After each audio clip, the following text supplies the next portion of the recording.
Dan Illman, Mike Buer, race number 7 on the Kentucky Derby undercard is the Grade 2 Distaff Turf Mile. We're going 1 mile on the turf for fillies and mares. Let's take a look at this field. And of course, Chad Brown's going to be very well represented. Let's talk about the number 6, Hughes, who's coming off of a win in the Grade 2 Honey Fox Stakes last time out. She didn't break very well like a lot of European horses, and she ended up saving ground most of the way. But once she bid on the outside, she was always going to get there over a game valedictorian. I thought it was kind of more of a workmanlike effort than anything else, but 2 starts in the U.S., buyers of 95, 98, and all she did was win the, French 1,000 guineas back in 2017? Yeah, a little bit of an upset in that race. She was a big price when she won the 1,000 guineas, but still, her form in France was good. She came over here. I thought she ran really well off that long layoff at Saratoga last summer. I know that if you look at her European form, it looks like she really likes cutting the ground, and she got that in the De La Rose last summer, but she ran really well in that race.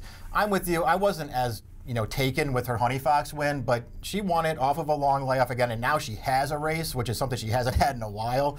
I mean, she makes a lot of sense. I don't love this horse, but she makes a ton of sense in here. Proctor's Ledge won this race last year over Good Going and is coming into the effort off of a second in the Sand Springs Stakes behind Valedictorian. It was her first start off a long layoff. I doubt Brendan Walsh had her cranked up. I probably think he was circling this race ever since he put her away for the winter. And Valedictorian, in the form she's in right now, is awfully tough to catch. You've been a huge fan of this horse throughout her career. She's a really good horse. I don't know if she's like a top older filly and mare turf horse, but she's pretty close.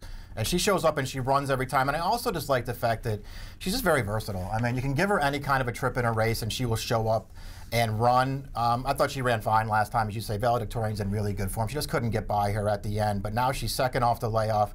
She won this race last year, but I think that was a bit of a weaker field. I think she's facing a much tougher group this time. I still want to use her, Dan. I know that she can win. Well, let's talk about the Timeform U.S. Pace Projector, because we know Valedictorian, the 10, likes to be forward, and she might have a nice target in the number 2, Take These Chains. Let's begin with Valedictorian, who's won 2 out of her last 3, 11 of 26. And not only did she beat Proctor's Ledge last time out, she also beat 2 next out stakes winners with buyer speed figures of 89. She's just very consistent right now, and she probably gets a nice trip up to the pace. To me, this is kind of the acid test, even though she is already a graded stakes winner. I agree with all that stuff. I mean, not only did she beat Proctor's Ledge last time, but she gave Hughes a pretty good fight 2 starts back. So she fits, they're taking their shot here at a better race at the right time, because she's just in really good form. She's an underrated horse. She goes for a very underrated trainer. Kelly Breen does an unbelievable job. This is a tough spot for her, though. Take These Chains, the number 2. It's just a shame that the connections, and she's had a few, have had trouble keeping her sound. She's a 6-year-old, and this is only her 8th lifetime start. She won her first 3 races for Chad Brown. She won her first race over this course for Brad Cox. She's now with a new barn. We haven't seen her since February when she ran into the streaking Vasilika, who came back to win the Royal Heroine. She's now won 13 of her last 15. Crazy. I mean, we'll see if this filly can just take a little step forward. I was a big fan of hers when she first showed up for Chad Brown. Her first 3 wins were all really impressive. I don't know that it's really happened for her since then. I know there was a big long layoff there. She missed a ton of time. I don't really feel like she's come back quite as good in her last 3 starts. We'll see what happens here. Good trip coming perhaps for the 8, Got Stormy, who's capable of getting those trips because she has tactical speed. She won her seasonal debut and a nice confidence booster. And then last time out in the Jenny Wiley, she was far from disgraced against a couple of really good Chad Brown trained runners. I mean, she ran really well in that race. Ultimately, it just turned out to be, rushing fall a little bit too good for her. But once again, you're talking about a race in the Jenny Wiley where Rushing Fall, somehow just goes to the lead and everybody just decides to let her go. A middle half in 49-4. There was no way that they were going to catch her. This filly took a big run at her down to mid-stretch and just got turned away and then got out finished for second. But she ran great in there. I think maybe it's the best race she's ever run. To me, it's a tough call because all of her wins come in races where she's just way the best horse and she gets really soft trips. But she showed last time that with some adversity, she could still run. I agree, and I think she's going to be really in the thick of things when they swing into the stretch. And you know something? I just think she's maybe maturing at the right time for Mark Cassidy. I'm going to use her in multiple race wagers. Let's look a little bit at Bo Rico. We remember Bo Rico from Southern California, where occasionally she'd win, but more than often she didn't. She found refuge in Brad Cox's barn at the fairgrounds, and I think she liked that competition. She won 2 of 3 races, but here's a formulator fact for the very strong Brad Cox barn. Past 2 years, 4-year-old last out winners going 3rd off the layoff in Turt routes, only 8 for 12, 439 ROI. This mare is still a 1-run closer. She still needs a lot of pace, and I'm just not sure she's of the upper echelon. I think, again, she found the right class level at the fairgrounds. Yeah, I feel the same way. I think she was just finding the right spots there and running her race every time. When they run her in these grade 1 and grade 2 races, it's a little bit tougher for her. She just got that running style, Dan, that puts her way up against it. She's going to be probably last early and then trying to kick down a good field late. Capla Temptress, grade 1 stakes winner in Canada as a 2-year-old, beaten a half length in the French 1,000 Guineas as a 3-year-old. We were waiting for Lasix. And finally, Bill Mott gave it to her last time out in the grade 3 My Charmer, and she ran really well that day. Got a beautiful ride from Joel Rosario, I thought, but she beat a couple of next out winners. And after that race, it appears she's been privately purchased by Juddmonte Farm. She has the capability of running that race.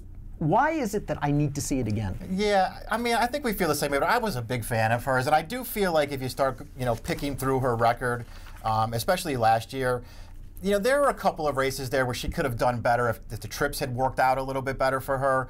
So she was a little unlucky. On the other hand, her QE2, I don't know, she didn't really feel like she was that competitive in there. I know she won last time. That was an easier field, but she got a 95 first-time Lasix.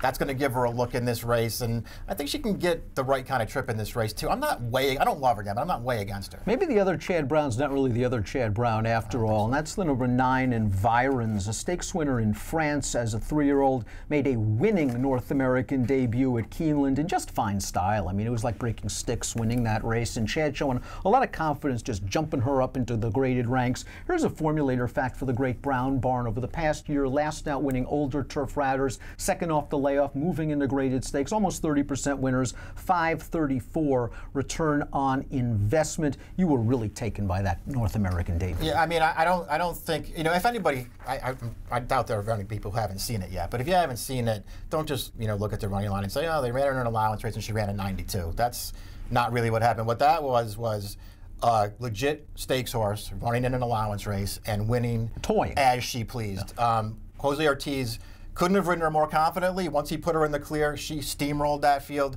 She's very clearly, to me anyway, a stakes horse and a graded stakes horse at that. They made her 8-1 on the morning line. Good luck getting that price. She will be way shorter than that in here. But she's a good horse, a stakes winner in France, and she showed last time. That was a really impressive win. Ravens Lady, a group winner in both England and Germany. Even performance in her seasonal debut, but she took on Vasilika, and she was actually bet down to 6-1 that day. Now she gets Lasix, and I wonder if she's kind of flying under the radar a little bit here. Maybe a horse that could spice up your super. It'll be interesting to see what she does. She was more of a sprinter over there. They got her over here. They ran her a mile.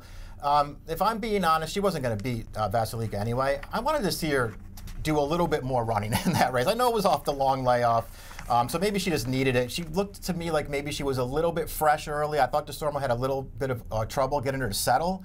But once she did, she was clear in the stretch. She really didn't do that much running, I didn't think. Let's take a look at our top picks for the Distaff Turf Mile. I'm going to go with one of the more unlucky horses in racing, and that's Daddy is a Legend, who returned off layoff to make her seasonal debut last year in the Appalachian. She missed the break by 3 lengths. She ended up 5 wide, making a mid-move at the quarter pole. She battled with Rushing Fall, one of the better 3-year-old filly turf horses at the time in the stretch, and she just got tired late. It was a miserable trip. Then in the Edgewood, she also made a long mid-race move into a hot pace to duel Rushing Fall into defeat, but here comes Toinette to beat them both.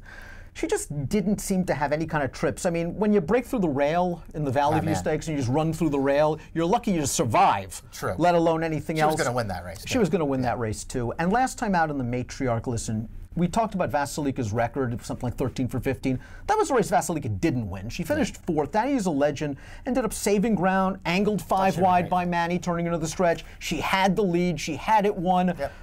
But the last run was the best run. And Uni made the last run and was able to beat her late. I think George Weaver's going to have her cranked and ready to go first off the layoff.